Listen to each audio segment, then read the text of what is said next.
what? Why did you push play? It's terrible. Oh, it's terrible. Everything is ruined. We're so sorry, everybody. Start it all up. Yep. No. Hi, I'm Dee. I'm Ray. We're starting Herpetology over from the beginning. Let's start with Homestuck page 1.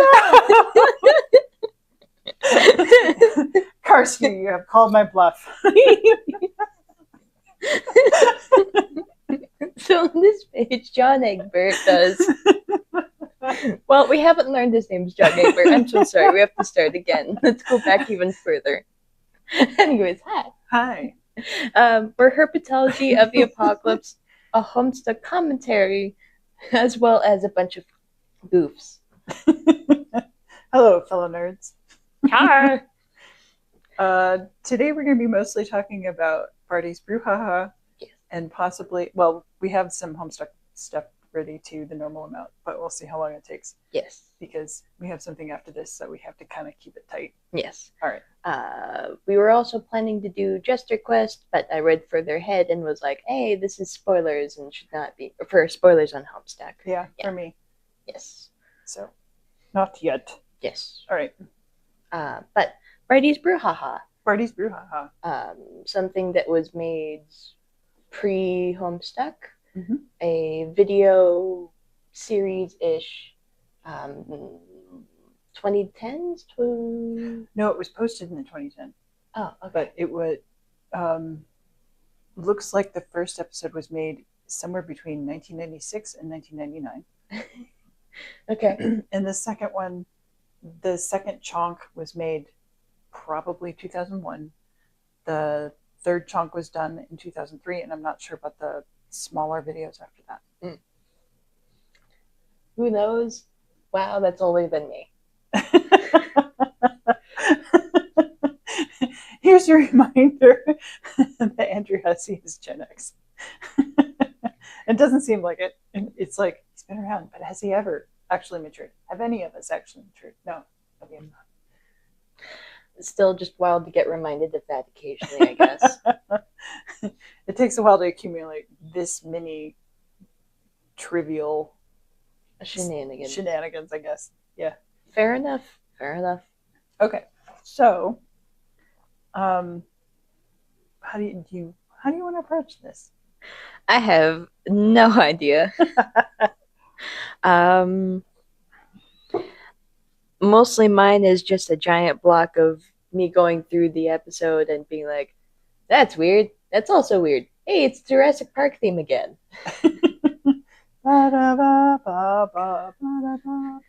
Every time there's a triumphant music, that's the Jurassic Park music. I was like, damn it, stop it. Okay. Anyways. So, I'm going to say, this is Barty's Brew, the rise and fall of an internet celebrity on a very, very, very, very small scale. Yes. Okay. Barty Anderson is a fictional character who supposedly hunts Yetis and Bigfoots specifically, but cryptozoological stuff in general. He often wears ski masks or balaclavas and he's got a bunch that have like built-in visors. At first I was like, is he wearing that over a baseball cap? But I think it's just built in. And he has a patently false mustache. Yes. Which is why you have a mustache on today, right? Yes. Okay. His mustache, however, is slightly tilted and much larger than mine. I think it's actually two different mustaches. Because occasionally, like, if you look at the other mustache that the other character wears, we'll get to that in a minute, it is not as broad. It doesn't, like, Barty's mustache goes up to like here, and the other character's goes to about here, to about the end of his lips. And in the later series, the mini videos, I think I spotted, I'm not sure, but I think I spotted that, like, he had half of one mustache on one side and the other on the other. So, their mustaches. This may be important. I don't know how I missed that. Delightful that you caught it. Right? Okay, so let's go over the videos first and then talk about them. Okay. Video number 1, Barty's Brew, This may have been made in 1999 to 1996. I also saw 2001 to 2002 as a possible date. I don't know. Okay. You can tell via how wonky the camera looks that this is old man. Yeah. Yes. There's a bunch of like sideways glitches, and I'm like, wow, I have not seen anything that glitchy for decades. Anyway, so the first video, Barty is attempting to hunt the Yeti. He has an olive jacket, white shirt, and khaki pants. Bigfoot. Yes. Sometimes, well, he switches back and forth throughout the thing. The music in the background is the theme song from Gremlins, and which he plays off of a stereo that you first must turn to. Click, goes back to the camera. Yeah. Yes. He's in a room, and the room has artwork and guitar in the background. He claims, while he's sitting there and introducing the series, he claims Bigfoot primarily eats a diet of shrubs and beetles and is 8 feet tall. This is relevant later. All right, so there are 3 main confrontations in this. The first one is outside at night. The background shows cars driving around and a house with what looks like Christmas lights on it in the background. He's supposed to be in the wilderness and clearly is not. He tells the cameraman to follow him and then tries to send the audience in a different direction. Jokingly. You can hear the cameraman walking through leaves and stuff. He has a flashlight. He uses it to point to a flashlight's on the ground. That he apparently left there, but last time he was up here. Yeah, apparently last time he left here when he was looking for Bigfoots. And the recording cuts away as if a lot of time has passed. And he's like, well, there's no Bigfoot coming out tonight. And he's going to go inside now, but he's attacked by someone in a gorilla suit wearing it looks like a white gorilla suit. And the person in the suit or the Yeti or whatever is also wearing a jacket and gloves, but there's white fur underneath, like around the wrists and over the head, covering any sign of the face. For all I know, it's just a blanket that he wrapped over his head. The cameraman chortles as Barty is attacked, saying, no. Also, Barty has a horrifically weird falsetto accent. And I can reproduce it, but I will not do so. Mostly because when I do it, people tell me to shut up, and it gets stuck in my head and I can't stop. So we'll just leave it at that. All right. Anything about the first scene you want to comment on? The first episode? The first scene. The first scene of it. Okay. Other than the flashlight. Before he goes off into the woods, he makes facts for how Bigfoot is, as in he was, obviously the whole eating shrubberies and stuff, but he also eats that's for later. Shit, I'm misremembering things. No, I'm not. Okay. He apparently Bigfoot has walked on the moon and has faked said walking on the moon as well. I think that's the next scene, but yeah. Yeah. I thought that was funny. Yes. There's also a gold candelabra on the stereo box, and I went, wild. I don't know why that would be there in particular, but it sure is, kind of thing. The balaclava that Barty wears is a salmon pink. I think you said this already. No, okay. Anyways, salmon pink. I wanted to note that for something later. Okay. That's what I got. Okay, so the second scene starts inside the house, same background, same outfit.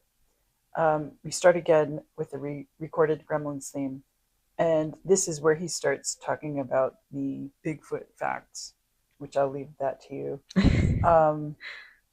We're kind of in the same area, but not exactly the same spot. It looks like the same style of paintings that are on the walls. Barty explains that the flashlight is red, and the Chinese think that's a very auspicious color, and he's inclined to degree. And then he's attacked by a Bigfoot inside the house, only this time it's a black gorilla suit. He's knocked down and drops the flashlight. Yes. The other Bigfoot's facts that we are told, other than the that he faked the moon landing, is that apparently Bigfoots communicate with Morse code, as though they're just some kind of machine or something. I'm not entirely sure that Bigfoots are alive at this point. Okay, third scene. Mhm. He's in the same outfit still. He's in the same room as the second one.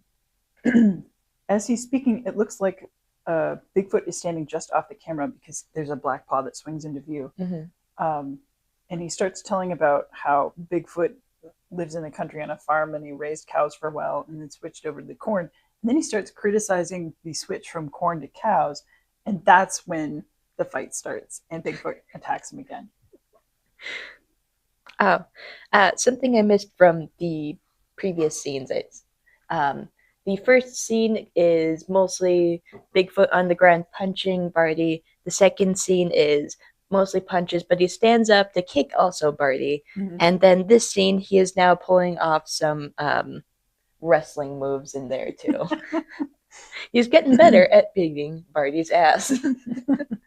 That's true. Yes. Barty was also stuttering the facts when he first started off before going off to criticize about the whole cows things as well. Yes. As if he had something on his mind. Mm-hmm. The end credits are host Barty Anderson. That's it. Mm-hmm. Something I wondered about the art in this is I wonder if that's Andrew Hussie's art, because it was like multiple pieces in the same kind of aesthetic and color range. Yeah. So I couldn't see them clearly, so I couldn't tell you what they were, but I have to wonder if those were, because I mean he's an artist, so you'd assume he'd do art. Okay. Video number 2. Do you have anything else on video number 1? Nothing you haven't already said. Okay. Video number 2. Barty's Brew 2. The Legend of the Skeleton's Curse, part 1 of 2. And this one was either 2001 or 2003, as far as I could track down. Okay. Barty has a slightly different outfit. He now has a black balaclava, plaid jacket, olive hoodie, or not olive hoodie, kind of a reddish hoodie. It was just kind of weird in that one scene, and khaki pants. It looks like the same fake mustache, though. He says that the Yeti is not that tall, and they call him Bigfoot, but his feet are not that big. He also says the Bigfoot has white fur, which is good for making a coat with. We're still using the Gremlins theme song. He's sitting in the kitchen now, and it's a mess with a bunch of groceries sitting out in grocery bags behind it. Okay. Anything from that part? No, but I have comments on the upcoming part. Okay, let me introduce you first. Yes. And then we'll get to it. Then we cut to a cement balcony. It looks like other people have tracked this down and said this is all happening at the Philadelphia Zoo, which I'm like, that's pretty cool. Because we've been to Philadelphia before, just not to the zoo. Yeah. So we're out on a balcony. There's a viewfinder, like one of those big viewfinder machines, kind of you put the quarters in to see stuff. A brass statue of a gorilla sits on the ground. Barty keeps trying to sit on it and sliding off. He starts telling the story of, in the wilds of Southeast Asia, there's a Bigfoot with a golden complexion. The movie breaks off to a narrator saying that Barty Anderson is a very special man, and this is part of an incredible journey. When we come back, Barty says, I'm going to say he's real, referring to the golden Bigfoot. And then we cut to the inside of a zoo aquarium where Barty is apparently looking at a turtle that looks like an alien. I'm going to stop there to see if you have comments. Oh. I have a comment on the narrator. The narrator interjects in the same way that like old movies used to, for like so you're wondering how it got into the situation, kind of jokey, that kind of sound and voice. That isn't obviously what he says, but it's that same kind of, I'm going to pause the actual scene to be able to talk here and be comedic. I want to say that comes out of the 80s. So when you say old movies, I'm like, oh, Ferris Bueller. Maybe some stuff in the late 70s before that. But anyway. All right. But just went like, huh, weird. But I was not fully in the Barty situation yet at this point. So keep going. Okay. The voiceover comes back again and says that he first noticed Barty on his cable access program. Barty tells us that we're headed to the primate house, and they are man's closest ancestors, or at least some people believe.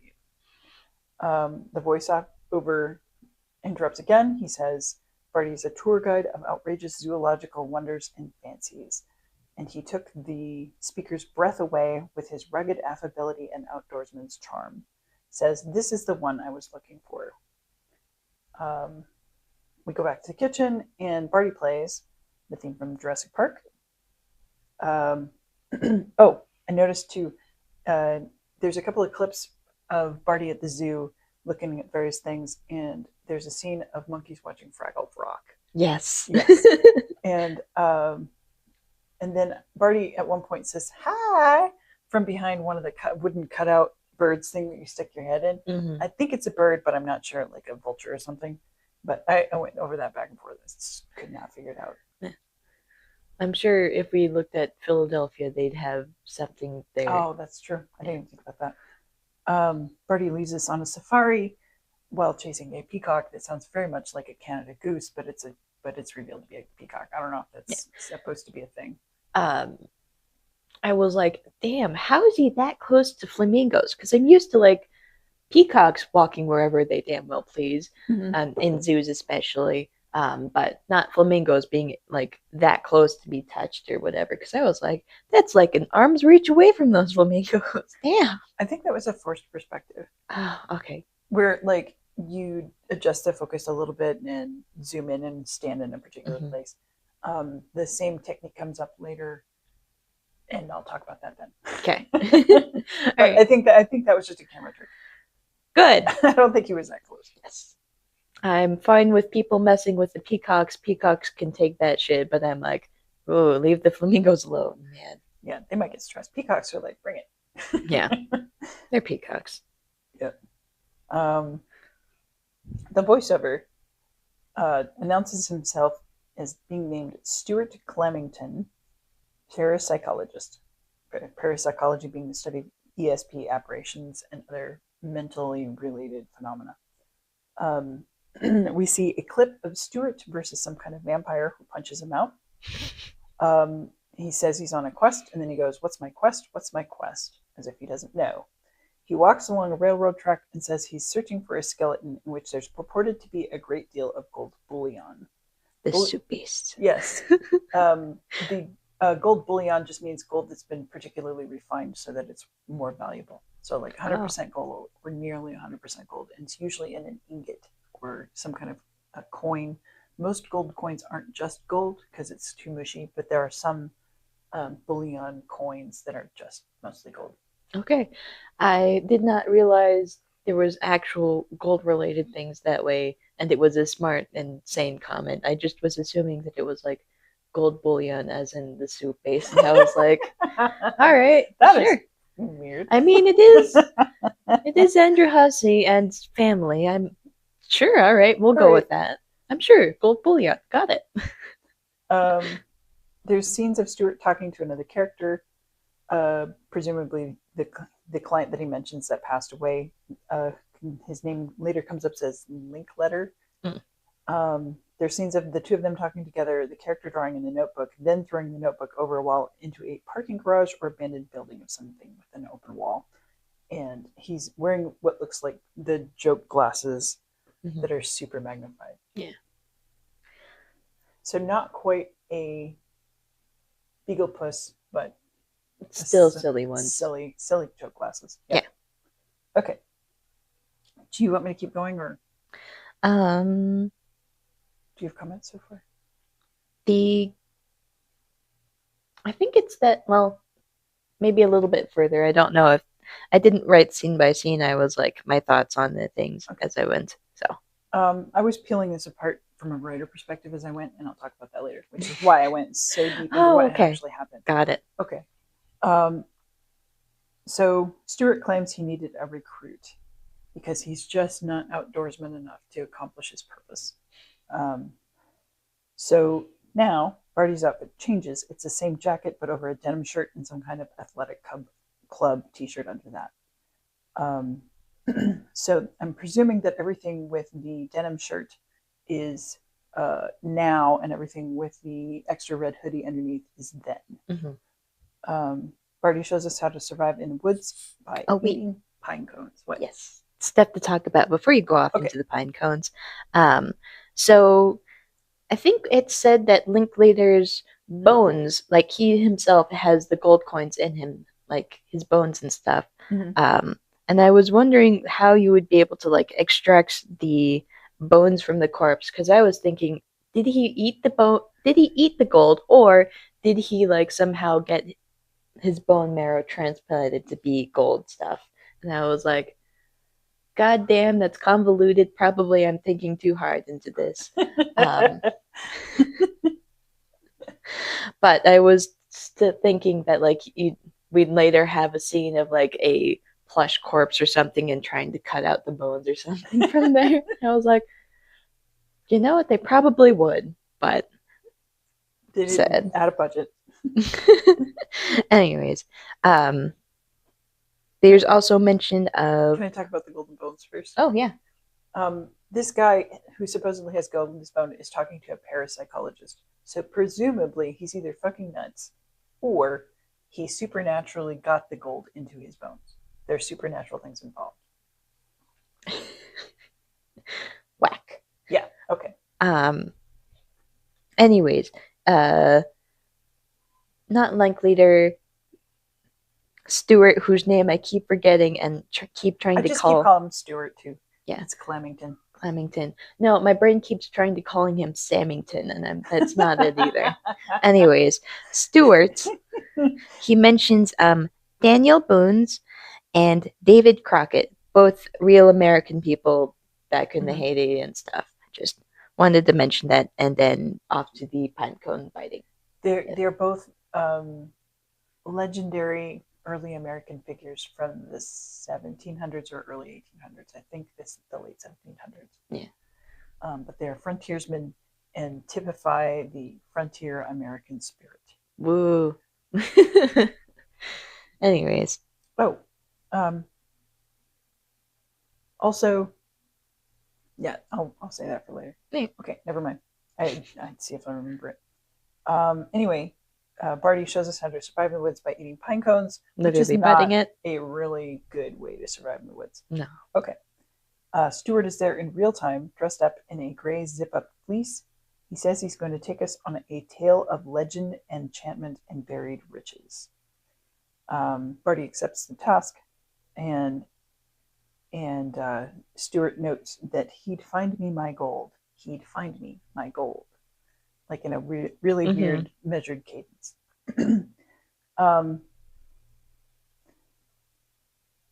Yeah, okay. I'll leave that part. Wait for it.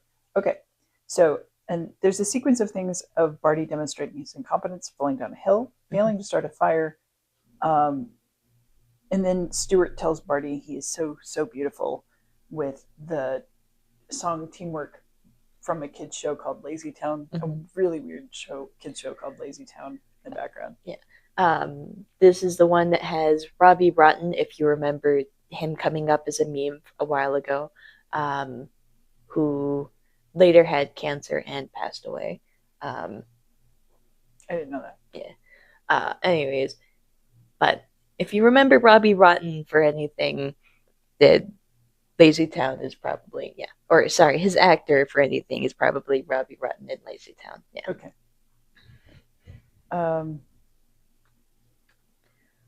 Let's see. The Teamwork by Lazy Town follows a training montage and of Barty presumably teaching Stuart how to survive, and also dancing in his kitchen wearing the shirt from the first sequence. So not the real time, but from the past. From the past, before he met Stuart.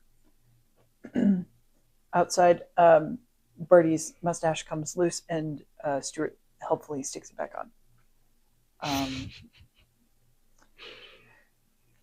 During all of this, I was prepared for a jump scare because this reminded me so much of ARGs.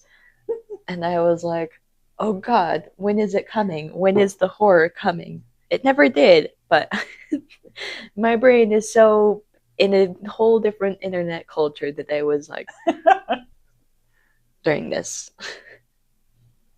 Yes. When is the really super annoying jump scare that pisses off everyone else in the room coming?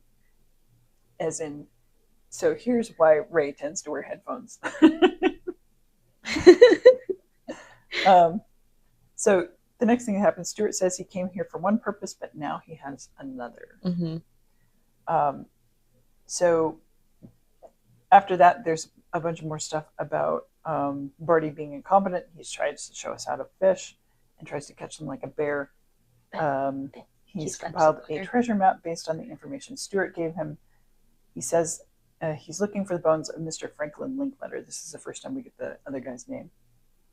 He starts looking on a hill, and Stuart starts stalking him. Plot twist, Stuart says he's interested in the gold secret, but he has changed his plans to make Barty the perfect prey. And he draws a long knife, which looks like very much like a Bowie knife, as mentioned earlier with David Bowie. And starts stalking Barty. Barty spots him and says, "Hi, what you doing?" And Stuart says, "Nothing, let me put away my knife." And then comes back down this steep bit of cliff to see him. Then the video breaks off abruptly. That's the end of video 2. So with the plot twist, we were just previously listening to the whole teamwork song, and they were being very cutesy together, and I went, sorry, what? At that plot twist, because I was fully expecting him to pull out a marriage ring box at that point. I was like, well, he's clearly pulling something out. It must be a ring box. That's the next obvious thing there. I shouldn't have gone with the obvious thing. I can't believe I did not realize that plot twist. I just was like flabbergasted that he was going to murder him. I just was shocked. I also was very surprised and very amused. I was like, oh yeah, let's do this. This is way more interesting than the like. I could just kind of feel like, okay, bored now. Throw a monkey wrench into things, and I stopped at the end of the video. And did they set that up really? Not in a great way. Okay, but valid. All right. Anyway, video 3. Ready? Yes. Barty's Brew 2: The Legend of the Skeleton's Curse, Part 2 of 2. Presumably recorded about the same time, either 2001 or 2003. Stuart plots to follow Barty and stab him. Barty then tries to feed him pine cones, and Stuart goes, "Oh, you want me to eat these again?" And then he fakes eating the pine cone and making like what sounds like gagging awful noises and not crunchy noises for eating the pine cone. Barty says there's lots of signs in the wilderness to let you know you're on the right track. A police siren goes off, and I was very much reminded of Monty Python and the Holy Grail towards the end, where they're all running around in the woods. The cops are like, "What the hell are you doing?" And they arrest him.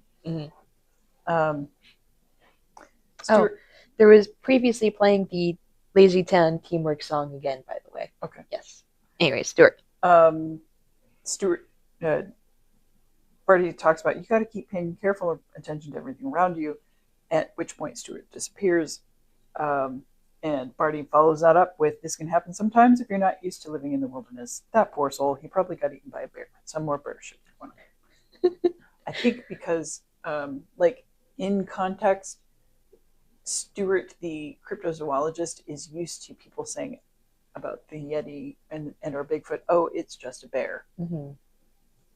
Um, I looked at this whole him being so blasé about the guy or Stuart being potentially eaten by a bear. He doesn't care about the fact that he's just lost his potential income.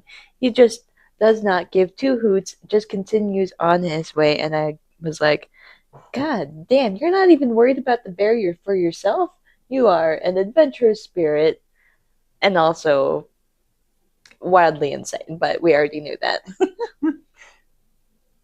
Stuart peeks over a piece of raised ground. Barty arrives at where the map presumably leads him, where he finds tiny bottles of orange rum and Kahlua, which he heard were Mr. Linkletter's favorite drinks. So to me, that I went, okay, Stuart had to have planted those, but thought about it more, and I'm like, maybe not. Maybe they were just like, oh hey, almost trashed them, or like kids were out there. And he just retrofitted reality to fit the narrative, which he seems to be very good at. Next thing that happened, a knife plunged into a tree trunk. Oh, bam! And I mean, that is a solid knife stunking into that damn tree. Really stuck in there. Yeah. This is where the forced perspective thing happens, because if you look at it a couple times, you go like, he's not actually that close. It's the trees, like when you look at it, you're like, that he must have been like 4 feet away. But trees of that size don't grow 4 feet apart. That's too close. So I think it's another forced perspective trick by the camera person. Nice, good. Okay. Stuart presumably missed hitting Barty. Like Stuart presumably missed hitting Clamington. No. He says Linkletter was never there, and he knows this because he doesn't see any bones. Yes. He also claims that he's paying Barty a lot of money and possibly a little cut of the gold too. I need you to find that skeleton, and I need you to do it soon. Okay. Then there's a weird moment where Linkletter appears in kind of a sunset hallucinatory scene and says, "Follow the lights" several times. Where you can see a radio tower or something in the background. Yeah. And it's like a cityscape, like yeah. Yes, follow the lights. Get out of the fucking woods. And Barty says, "I got it," and runs into the thick of the woods, eventually ending up at an old mining camp with and I don't know, it looks like a working mining camp, but it's definitely old. I think it's a quarry. Quarry? Yeah. I was looking at it and I was like, this reminds me of the Quarry Junction in Fallout New Vegas. Looked it up and went, yep. Okay. Anyway, there's tons of different grades of rock lying around. And Barty says, "It's not here. It's just a bunch of dang rocks." All right. So Stuart now has the gold presumably in gold coin form, and taunts Barty with it. Let's end this charade." Barty asks, "How's this going to go down?" There's a long fake chase / fight scene with terrible sound effects and unrealistic fighting. And we're back to the theme song from Gremlins. No more Jurassic Park for you. Or together. The cameraman is, of course, recording all of this. He has previously been referred to before, and so I assume he is a character TM in all of this, and he's just standing around watching this fight going, holy shit, man. He's been, fine with recording Stuart. I'm going to murder that guy, monologuing to him earlier, and is now just, yep, I'm going to record a murder now, I guess, kind of thing. Wild. Eventually, or ironically, Barty has taught Stuart too well, and he's able to track him. But there's a bunch of cuts in there, so maybe he wasn't able to track him. We don't actually get to see. Anyway, they both end up with Stuart tracking Barty to a hiding spot. Barty knocks the knife out of Stuart's hand with a karate chop, and there's a slow-mo recap. Yes. I was like, oh, great. He learned how to defend himself because he got beat up by Bigfoot so much. If only that had been a flashlight. Yes. Okay. Barty strips off Stuart's shirt. which shows us that there is no gun stuck in his waistband. Stuart says, I'm sorry it's come to this. Barty says, I don't feel that great about it neither. Stuart says, when this is over, Barty, you and I will become one. The great Barty Anderson, I will be you. Then Stuart copies Barty's falsetto, and Barty says, hey, that's not bad.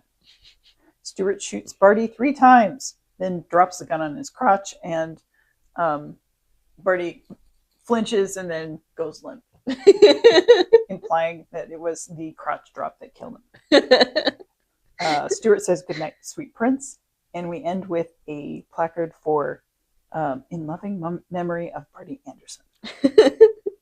Who we assume the cameraman decided to add that. Watching all this stone cold.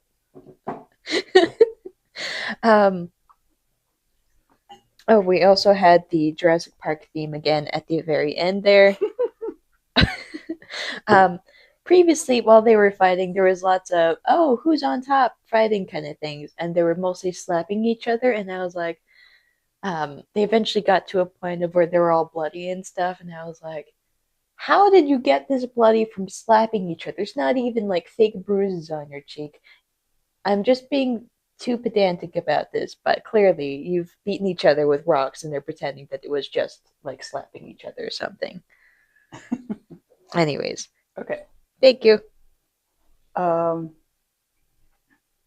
So I have some more comments on this, but the one cool point about the ending here is apparently they played rock, paper, scissors to see who would die at the end. That was on Emma's Painting Adventures fan site. Ah, I see. Yeah. I'm sorry I did not look that up. Video number 4. You ready? Yes. Barty number 3. Barty 3, The Myth of the Yeti's Legend. 2007, possibly? No, that wasn't 2007. That was just, well, it might have been 2007, might have been 2003. Sorry, I found 2 separate timelines, and now my brain's like, Barty is now crippled, but alive. Yes. Even after that crotch shot. Yes. Barty tries to do another episode and has recruited his brother Cash Anderson to help him. The brother puts Barty's balaclava back on because it's missing. Cash says his brother was shot through the spine by a madman, and they don't have a wheelchair, or they can't afford a wheelchair, and so Cash just drags him around from place to place, saying that he's going to get him some creamed corn. Yes. I had been wondering through all of this if this was secretly Stuart pretending to be Barty, but I eventually when or maybe like pretending to be Cash or something. I do not actually know for sure on this. I just wanted to mention we'll talk about it later. Oh god. Okay. Okay. Cash starts by feeding Barty banana baby food. Then they drink I think they both drink a beer. The mini can, I wasn't sure if that was beer or something else. Yeah, I didn't know about the mini can, but the larger was definitely a Budweiser. Yeah. Cash says it's Barty's birthday, for which they will celebrate with cream corn with a cigarette as a candle. Yep. Oh, also, I was like, oh, hey, wait, Cash Anderson is Hussie. Like, we zoomed in on his face at some point, and I was like, oh, hey, that's Hussie. Yeah. Yep. He tries to feed Barty some green corn in a large ice cream / melon scoop, and misses entirely, and then gets set up to have an adventure with Barty to go search for the Yeti again, dragging him around on a pink pool float, which he calls a flotilla. Okay. I had been wondering about that. I was like, is that secretly just a sled? And I completely missed the word flotilla. No, it's puffy. Okay. And it makes that final noise when he drags it over things. Like when you have a kiddie pool that's inflatable, it makes that same noise when you touch it. Cash ties Barty to a tree, or props him on a tree, then runs off to try and find the Yeti. Yakety Sax is playing in the background. Yes. And I got to learn that Yakety Sax has a lot more to it than I thought. It's apparently, as you said, a novelty song, and it was written by Boots Randolph, and was later popularized by the Benny Hill Show, for anyone who has not already known that like I didn't. Benny Hill Show was a sketch comedy series that went from 1955 to 1989 in its various guises. For context, Monty Python ran from 69 to 74. Hmm. Oh, it's British, by the way. Yeah. The ends of many of the Benny Hill shows are kind of like a sped up kind of like I think he called it like a movie cartoon or something like that, where he speeds up and it's usually Benny Hill in some absurd situation being chased around by irate women. Yes. Okay. I've mostly seen parodies of that with like LPS because I used to watch lots of LPS videos back in the day. Yeah. So I put a link to an example chase scene that I thought was particularly okay, because they're all not great. They're all just different flavors of, oh God, that is so cheesy. But I put it in the notes so we get posted in the description. Got it. So you can have an actual example. This one is about Benny Hill is on a bicycle and being chased by nurses, I think. Okay. It's clearly done very quickly and cheaply. Benny Hill was a weekly show that ran for decades, right? And so it's mostly Benny Hill holding the handles of a bicycle doing reaction shots while an actual stunt bicyclist runs away from him. So like it's kind of cool. You look at this and you go like, all right, so the yakety sax in Barty's is very cheesy, but it's on point. Is it fundamentally different? No. Anyway, okay. In the middle of all the yakety saxing, Barty falls over and his legs and arms twitch. Barty decides to get Barty, or Cash decides to get Barty back on his feet, and they do a training montage to "You're the Best," which is an 80s metal song that featured heavily in Karate Kid. Yes. At this point, I was like, yes, clearly Andrew Hussie is Gen Xer. Like the whole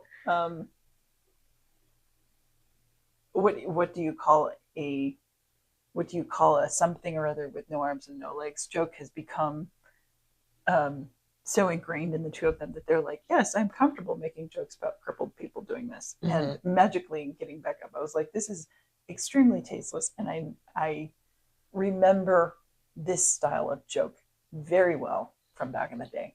So it's dated now, but I'm like, yeah, that I came from that same peasant stock. Yeah, there's a bunch of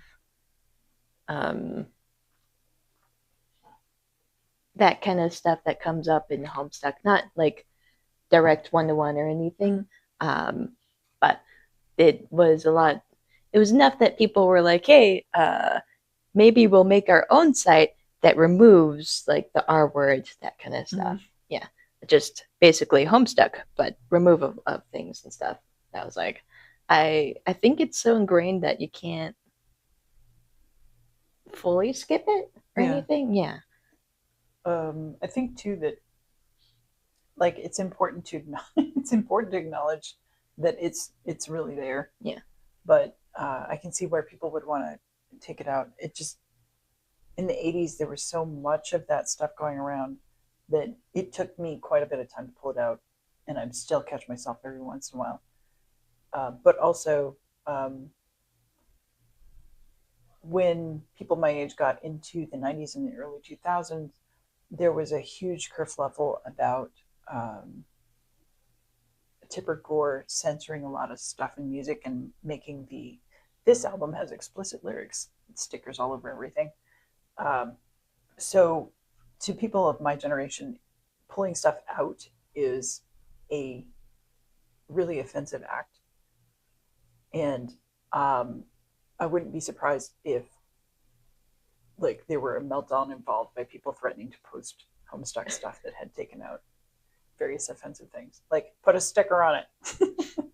I mean, probably, but I do know that currently kind of the opposite thing is happening, where people are like forcibly putting in their own censorship stuff, not into Homestuck, but into other things like unalive myself instead of suicide, that kind of thing. I think this has to do with algorithms more than anything else.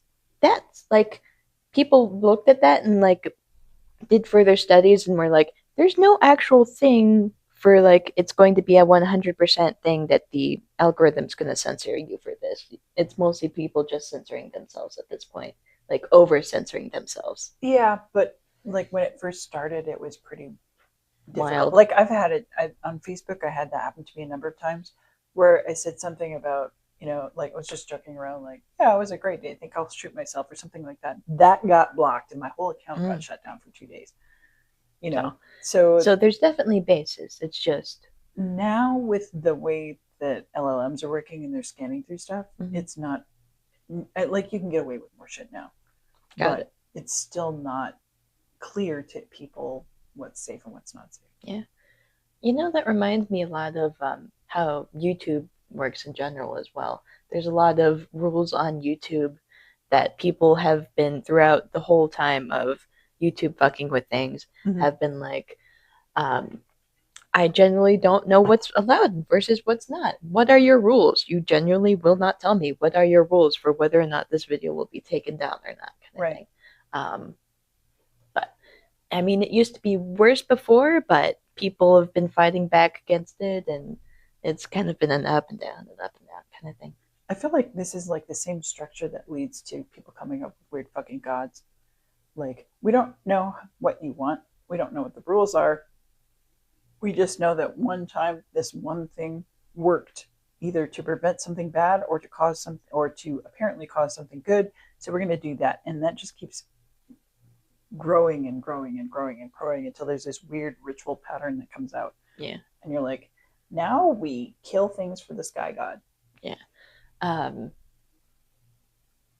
Agreed. Yeah, that's definitely seeming to pop up for the algorithm god kind of thing, except people mostly are joking when they say that, but kind of not really at this Joking, point. not joking. Yeah. Yeah. So, creepy. Cool to see it in action. Yeah. I think that's one of the reasons that or cool to recognize it happening in action. Anyways. Iconoclasts are important. Iconoclasts are people who break images. And I think that's really important when it comes to algorithms, because you don't know what's real and what's not when it comes to them. So if you have people who are constantly like, I don't know, does it really do that? It's important because it's changing in real time. Yeah. Yeah. So, dip. People who mess with things and break them. Good job. So after the training montage, Barty starts up another episode. He says he's back now in his brother resuscitation to his healthful states. He swears he's going to find that Yeti on his brother's grave should his brother ever die. Then we cut to both of them in a car, and Cash is saying it's the first adventure since Barty was first rehabilitated. And Barty says he wants to check the tire pressure. Cash either purposefully or accidentally backs over him and either cripples or kills him. Cash drives off, and we get a in loving memory of Barty Anderson card at the end. Yes. Then a brief outtake of Cash throwing out the green corn into the back of the woods. Oh, I was wondering what that liquid was. I was like, what is that? Is he just throwing out liquefied ashes of Barty or something? What is this? No, it was the same bowl. So I was like, wait a minute. Okay. And then, so I zoomed in. That is. Okay. Previously, when they were talking about looking for the Yeti and stuff, the camera guy had left again, by the way. Yeah. Yep. So to continue, what's left are 3 kind of really short bits, about 2.5 minutes, and then one extra little snippet. Video 5 is Barty's U-Tune confessional number 1. He says he's the real Barty Anderson. He's only wearing a knit hat. Yeah. He says he's going to show you the wonder of the worlds, up to but not including the Yeti, and he mentions that no one's been able to find the Yeti or the Ogopogo either. So I looked up the Ogopogo. It's a British Columbia Loch Ness Monster area. Oh, okay. Then Barty invites other people to become Barty Scouts. He's not sure about the name, but he invites them. And he ends by saying, if you want to know the secret to a good internet video, which then it cuts out. To show the test credits. Yeah, to show the test credits.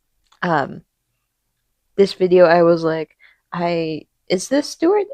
I think this is Stuart. Why would he want like Barty Scouts in that case? What is he going to do with them? I don't know, kind of thing. But that was my big thoughts during that. Okay. You? I'm going to talk about it You're later. right. No, sorry. Okay. Video number 6, Barty's U-Tune confessional number 2. Note, like, I'm pretty sure U-Tune said that way comes up in Sweet Bro and Hella Jeff later. Okay. We're back at the balaclava, not just a hat.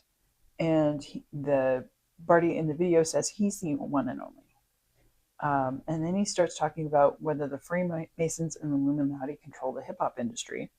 And he thinks there's some truth to it. He says Mr. Shakur's death and Mr. Small's are suspicious in some ways. Which I want to say, like, at the time, those would have been conspiracy theories, but nobody had suggested the Illuminati that I know of, just like gang stuff. Yeah. All right. He recommends Ruth's Chris Steakhouse, which is actually in Harrah's Casino in Las Vegas here. I looked it up. I was like, surely there must be something in Philadelphia. No. He just says he tries to talk Ruth's Chris, some representative, into calling him in order to better promote the steakhouse. It's wildly inappropriate. Mm-hmm. Okay, anything on that? No, I just went, I don't know what's going on here anymore. Anyways, next video. Okay. Video number 7, Barty's U-Tune confessional number 3. He's now wearing a Christmas vest t-shirt. And he starts giving off weird facts, which I will let you discuss, and shows off a fake Yeti tattoo. I'm pretty sure it's fake because he says he just got it, but it's not red at all. Mm-hmm. But I couldn't see whether or not I could find a plastic edge for it. I did not type down the facts. I just went, this is too insane for me. Goodbye. Okay. Did you know the first man on the moon was a woman? Did you know the sun is made of space? The fake Yeti tattoo isn't actually a Yeti at all. It's just a dark gorilla with fangs, which shows to me that he doesn't actually think that Yetis are white. Mm-hmm. Okay. He invites people once again to become Barty Scouts and says that's the real term. Mm-hmm. On the last video, video number 8, are Barty's boat safety tips. And he's on a canoe demonstrating boat safeties. The Yeti doesn't know much about boat safeties because he's made of fur. Mm-hmm. Okay. He claims to have been born on a boat, then claims they're starting to sink, even though there's no water in the bottom of the boat. I think their boat was like slightly actually tipping and stuff. Like, yeah, there was some noise, uh-huh. but it was more like the cameraman clonked something, and oh no, we're gonna sink. And it ended in 28 seconds. Person. Yeah, 28 seconds later. Mm-hmm. Okay. All right. So are we ready? The interesting thing that I was like, what the fuck is all this shit? And then I went, no, it has to hold together on some level because it's Andrew Hussie has too many things going on that have the same kinds of patterns where he's exploring something. There's some core idea and he's exploring it. This turns out to be earlier than I anticipated. It's earlier than I think most of the other stuff that we've looked at, even like the humanimals thing. Mm-hmm. So I went, all right, so there's some central idea here, but he's not good at pulling that out yet. Mm-hmm. So I went looking for it, and I found a spot where it said, the intention with the second video, with the 2-part one, was to be kind of like, crap, what is the name of that thing? I wrote it down. Fight Club. Oh. So there's a split personality thing going on. Oh. On some level. Let me go back to this. I wonder if that's referring to the whole I'll become you part that I was wondering if it was cannibalism or something. Where did I write that note? There's part one. But yeah, I was fully expecting cannibalism to Two. be the joke there.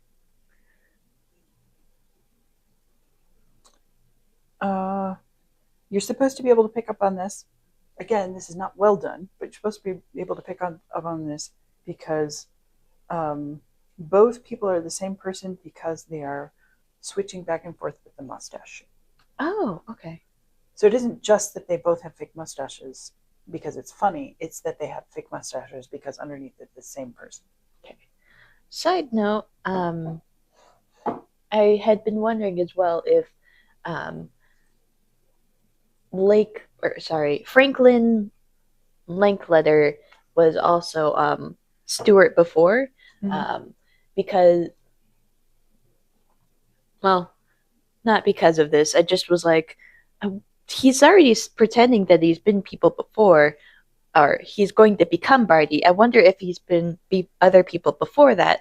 And since you're mentioning the whole, hey, maybe that Barty and Stewart are the same person, that's why he's able to remember the whole look for the lights kind of thing, even though, or Barty is able to remember the whole look for the lights thing because he's supposedly already saw that because that was him or whatever.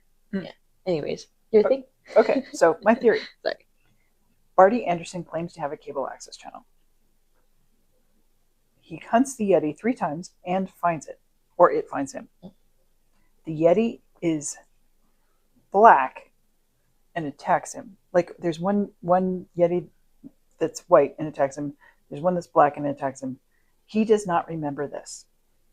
Perhaps because of brain damage after the Yeti attack, because he gets beaten up so many times by the Yeti that he doesn't remember things very well. After that, Barty develops a split personality a la Fight Club. Stewart Anderson is the false personality. Linkletter is another false personality. That's my guess. And since we're talking now, I'm like, there's another thing that I could do. Linkletter tries to save Barty, but unfortunately, he's just as incompetent at being a ghostly presence as Stewart is at being a serial killer and Barty at being a cryptozoologist. They're like, you don't become super duper like competent just because you got hit on the head and you split personalities. Mm-hmm. So Stewart and Barty fight, and Stewart kills the Barty personality at the same time paralyzing their body. Like, whatever happened, he didn't actually shoot him in the head, or maybe Barty shot himself in the head. There's the moment in Fight Club at the very end where one personality defeats the other. What it looks like is one character shooting the other, but what it really happens is the character shoots himself through the jaw and the bullet passes out. I have not seen Fight Club, by the way. Oh, so sorry. There's 2 personalities. They fight. Okay. Anyways, sorry. It's like it's an old enough movie. You're fucked. Yeah, it's fine. I wasn't gonna watch it anyways. Just wanted to give you context. I have no idea what's going on. Oh, okay. Yeah, no. There are 2 guys. They fight. You at the end of the movie, you get these clips of how it actually looked to other people. Yeah. So, like, from the inside of the main character's head, it looks like he's fighting with another dude. Other people are like watching him beat himself up. And they're like, I feel just exactly that shitty, and I know what you mean. I'd rather punch you than punch myself. Let's be friends. Okay? That's what the Fight Club is. Okay. And the main character thinks that he's weak-willed and shy and can't get along with women, and the other personality is having sex with this woman and does all kinds of wild things. And you only get a few hints that they're the same person when the weaker character, like, he finally is like, now that I've started this Fight Club, or my friend has started this Fight Club and I'm in it, and I've gained some more courage, I'm going to confront my boss and get a raise by beating myself up in his office and making it sound like the boss is beating me up. And so I'm going to threaten to sue him, and he can't do anything about it because he can't prove that he didn't hurt me, and HR will probably do something to help me out because that's the political climate we're in. So that, like, later on you go like, this whole time he was been beating himself up. He's good at that. Got it. Like literally and metaphorically, he's been beating himself up, and he's so good at that that's what the Fight Club is. Okay, so it's not out of the realm of possibility that you see one character shoot the other and the other sustains that physical damage, because the POV character is not reliable. Got it. Anyway, so after Stuart kills the Barty personality, same time paralyzing their body, Barty is now Stuart, the other personality. Okay. Cash is Barty's brother. Okay, so I have two options here. Cash is Barty's brother, who cares for him, brings him back to health, then runs him over either accidentally or on purpose. And now Stuart Anderson, the fake Barty, is dead, and Barty's original personality takes over again and records a few short videos. Okay, that's one personality. Another possibility, Cash is yet another split personality of Barty's. Barty's Cash personality nurses his real personality back to health. Cash tries to kill Barty's personality to keep him from going back to Yeti hunting. Barty is killed, quote unquote, but comes back again, which is the last few videos. Unfortunately, he has now suffered so much mental, physical trauma that he is a shadow of his old self and has no more content to produce. Okay. I like the second option, particularly because I think that the cameraman should also be included in this whole thing. Yes, that's the talking to you. I'm like, wait a minute, we haven't even discussed the cameraman. How real is the cameraman? Yes.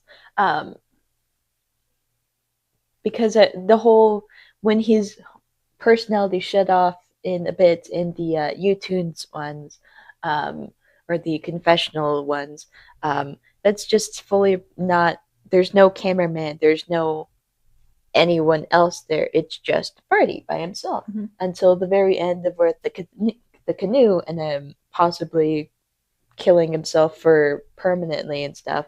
But he's with the cameraman finally again and stuff. Finally, just me and you, just me. Anyways, but that does bring up: were there ever any Yetis? Probably not, because he says they still haven't been found, even though he supposedly found them. So I'm going to say, I was thinking that the cameraman was real, and that the initial, the initial scenes were like all real and recorded and put up on a cable access show, but we don't actually have any way to determine that. Maybe the whole thing was a hallucination, and he never had a cable access show. Hard to say. So people talk about the Inception movies as though it's some great big thing. I know, but I'm right? like, hearing this theory, I'm just like, oh God, I have no idea. Fuck, man. Like, I've been making fun of the Inception movie for years, because I'm like, this is all you can come up with is all of this happened because a guy wasn't sure whether or not he caused his wife's death. Like, woo. And here we have, like, I'm presuming this is kind of close to the intended structure. Like, I could be significantly off, but if given that there's the intent was to make the second two-parter to be about split personalities, I think I'm not completely out of the realm of possibility here. But at any rate, I went like, this was a wild ride, and I think, given some of the stuff that I like to read, which is pretty metafictional, I particularly like writer Gene Wolfe, and he always writes his books so solidly from inside of the character that you cannot tell what the fuck is going on, and like the character will lie to you as well as be wrong. And so like the main character in one of his books, he's like, so I'm trying to solve this murder mystery that's about somebody that really died, but I'm only a clone generated out of my author's books. And so he doesn't know what's going on. He doesn't have a clue. But then all of a sudden, because he's a validly generated detective, has this massive intuition that he has not really set up at all. And then he solves the mystery, and they truck him back to the library where he lives, because he's not a clone. He's not a human. He's a clone of a library character. So they put him back in the library, and he just is like, and I never really knew what was going on in these three things, and you're just supposed to figure it out.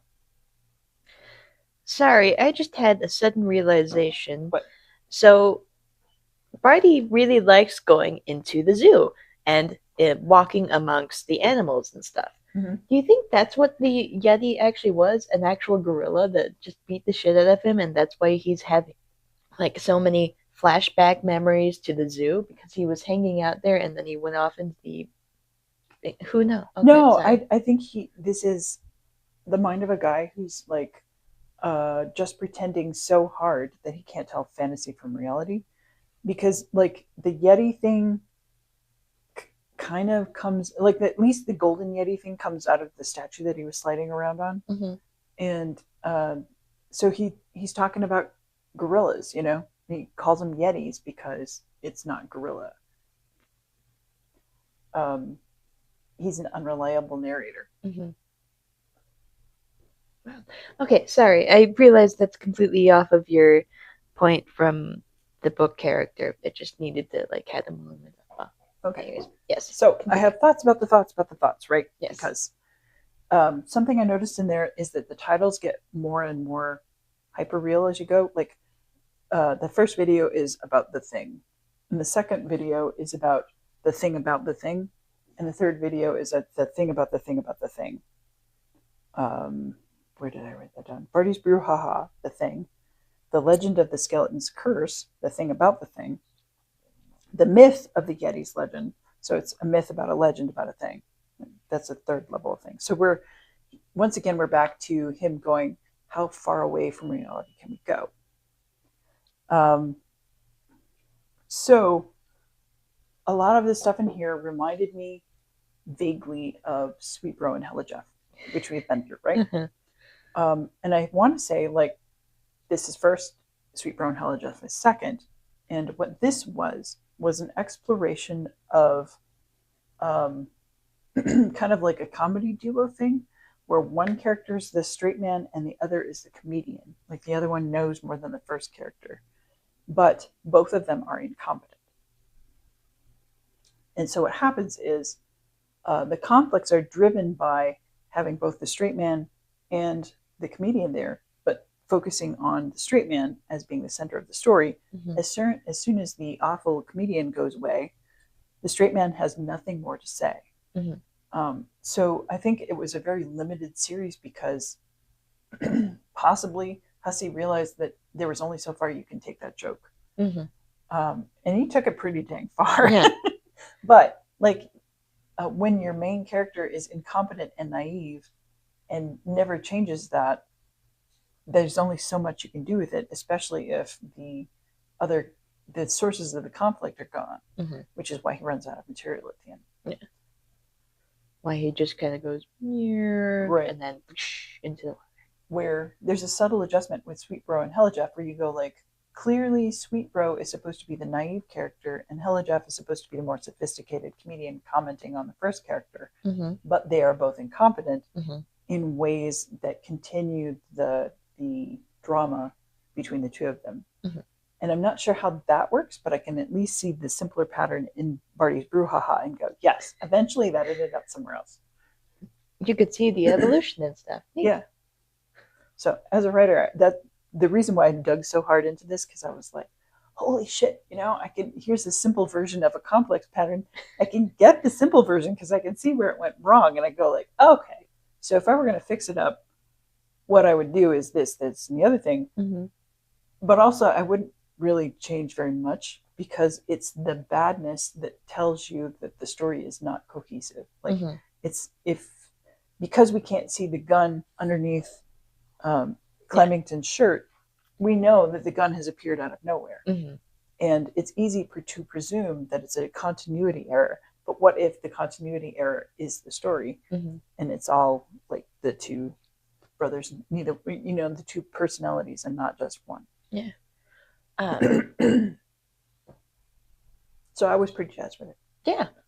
I was pretty neutral on it myself. I enjoy hearing your analysis of it a lot more. throughout it, I had been like, I feel like reminds me of like old YouTube videos, obviously. But I used to watch a cure little plushies things going about their business and going on high stake drama things. So I was kind of used to that kind of format. Mm-hmm. And I was like, this is not dramas enough. This is not going the stakes even further and further and further kind of thing. And I was like, all right, whatever kind of thing. But it also did give me that same uncanny feeling, which obviously led into the whole, is this an ARG thing? But also I was like, I feel like my brain is partially drunk watching this and that I should in fact be drinking something alcoholic right now. I never did, but I just was like, this is giving me an off-kilter feeling, this whole thing. Yeah. Yep. Yeah, I mean, there's bad filmmaking, and then there's like, Andrew Hussie, what are you up to now? The beginnings of something wacky. Yes. Yeah, but like seeing later, he gets really sophisticated with stuff in Homestuck, which I don't know for sure, but the way you talk about it, I'm pretty sure he does. Yeah.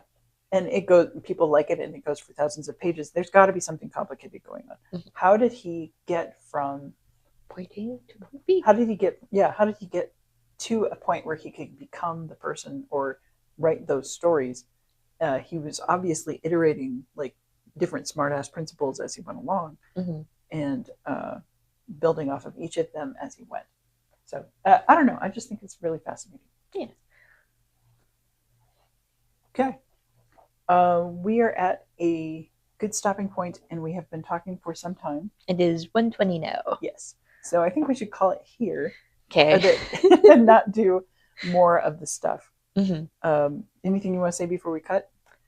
Not really. Okay. No. Be free. Anything for you? Let me think.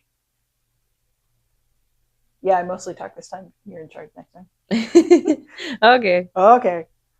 Approve. I can't wait for those little buttons to come in.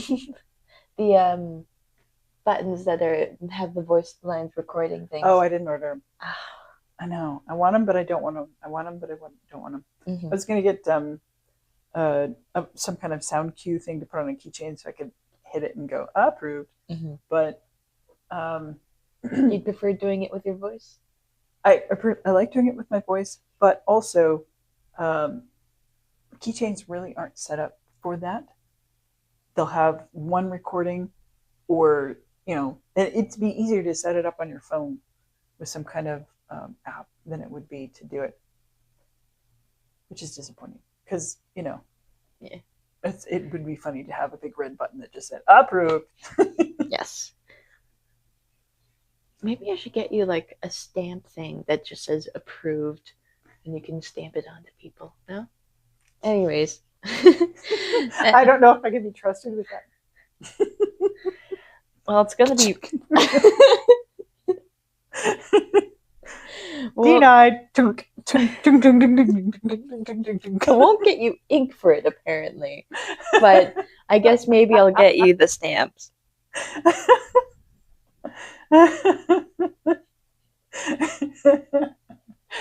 Like, are we in a murder scene? No. It looks like there's blood all over the walls. Yes, it does. It just, but if you look closely, you can see amongst all of the plentiful red drips everywhere, there's these, what is that? Does that say approved? Yes, it does. Was this an argument? There's this thing in Clip Studio Paint of where they can make their own brushes and stuff. And so they'll like do things like make little Among Uses or whatever the fuck it's called. And make them to be like, hey, now I'm just painting with the Among Uses or Lost. And I guess yours would be the approved, I guess. Approved. Anyways, hi, we're Ray and Dee of the Homestuck Apocalypse. We're slowly... Herpetology of the Apocalypse. I think I broke her. Sorry. We're slowly breaking down, and we have things to go to. Thanks for joining us. We should probably leave now before we melt. See you next time. Bye.